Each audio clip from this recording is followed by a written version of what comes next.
E aí, tudo certo? Hoje a gente vai fazer uma coisa um pouco diferente. Vamos virar detetives do mundo microscópico. O nosso caso, investigar o universo oculto e, olha, fascinante dos ifimicetos aquáticos. A ideia aqui é aprender a identificar essas criaturas misteriosas que vivem literalmente bem debaixo do nosso nariz, na água dos rios e riachos. Pois é, essa é a grande questão, né? Como é que a gente consegue dar um nome, uma identidade para algo tão pequeno, mas que é tão importante? A resposta, olha só, tá em seguir as pistas, uma por uma, num mundo cheio de formas que são ao mesmo tempo super complexas e muito, muito bonitas. E o desafio não é pequeno, não. Estamos falando de mais de 300 espécies descritas no mundo todo. Cada uma delas tem, digamos, uma impressão digital única. A nossa missão aqui é justamente aprender a decifrar essas impressões para desvendar cada uma dessas identidades. Ok, então vamos mergulhar de cabeça nisso. Antes de começar a investigação de verdade, a gente precisa conhecer os nossos protagonistas. Quem são, afinal de contas, esses fungos que vivem escondidos nos rios? Bom, esses são os hifomicetos aquáticos. Pensa neles como os grandes recicladores dos ecossistemas de água doce.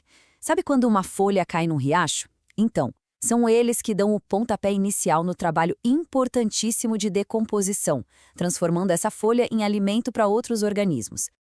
E eles têm umas ferramentas incríveis para fazer isso. Eles liberam uma quantidade assim gigantesca de esporos, que a gente chama de conídeos. E o mais legal é que os formatos desses conídeos não são por acaso. São adaptações perfeitas para eles conseguirem se prender em folhas novas na água que está correndo. E para nossa investigação, isso é a peça-chave. Esses formatos únicos são o segredo para identificar cada espécie. Certo. Se os conídeos são as pistas, qual seria a lupa do nosso detetive? Vamos conhecer agora a principal ferramenta que os micologistas, que são os especialistas em fungos, usam para resolver esses mistérios. Essa ferramenta se chama chave dicotômica. Pensa nela como se fosse um daqueles livros de escolha a sua própria aventura, só que para cientistas. A cada passo, a chave te dá duas opções, dois caminhos. A sua observação vai dizer qual caminho seguir. E assim, passo a passo, a investigação vai chegando cada vez mais perto da identidade correta. Na prática, funciona mais ou menos assim. O primeiro passo da chave pode ser uma pergunta como esta: o conídeo que estamos vendo é ramificado ou tem um formato simples?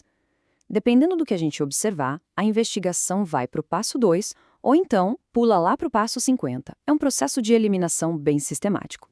Bom, para usar a chave direitinho, a gente primeiro precisa aprender a linguagem visual dessas pistas. É preciso entender os atributos, ou seja, as características que definem o formato de cada conídeo.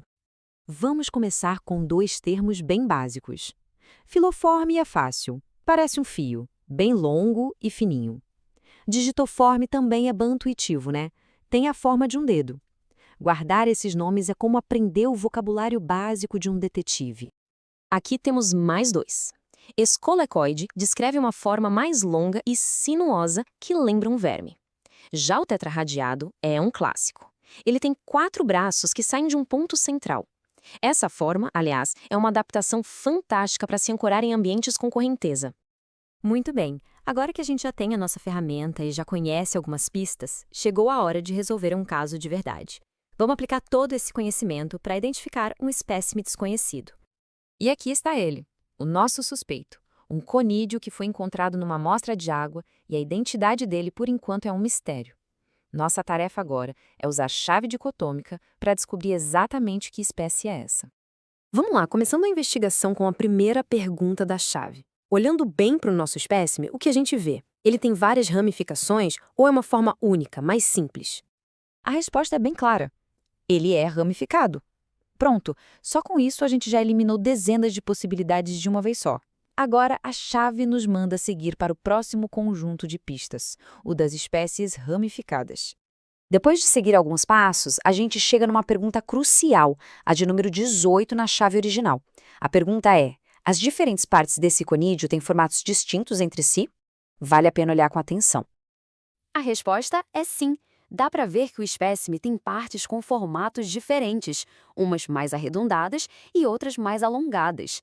Com essa confirmação, a chave nos aponta para o próximo passo, o de número 19. Estamos chegando perto? E aqui, a pergunta decisiva.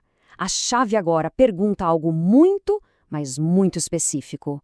O conídeo tem exatamente 2 elementos globosos, ou seja, arredondados, e 3 elementos filiformes, em forma de fio?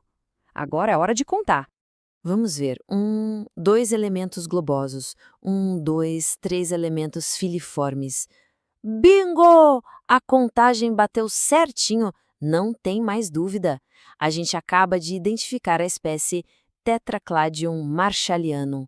Caso resolvido. Foi uma investigação bem legal, né? Mas por que todo esse trabalho para dar um nome a um fungo microscópico? Qual é a real importância de saber a identidade exata dessas espécies? A importância toda está aí, em conectar a diversidade de espécies com o funcionamento do ecossistema. Identificar quem está ali permite que os cientistas entendam a saúde de um rio. A presença ou ausência de certos fungos pode dizer muita coisa sobre a qualidade da água e sobre a eficiência daquele sistema de reciclagem natural. Então, o processo todo é este. Começa com a observação de uma forma microscópica única. A gente segue as pistas lógicas de uma chave de identificação e isso nos leva à identidade da espécie. E, no fim das contas, essa identidade ajuda a tirar conclusões sobre o ecossistema inteiro. É ciência em ação, sabe? Do micro para o macro. Essa identificação do Tetracladium marshallianum mostra pra gente que existe um universo de informações numa única gota d'água. Isso faz a gente pensar: quantos outros mundos invisíveis, cheios de formas e funções incríveis, estão por aí só esperando por um detetive curioso para decifrá-los? Fica aí a reflexão.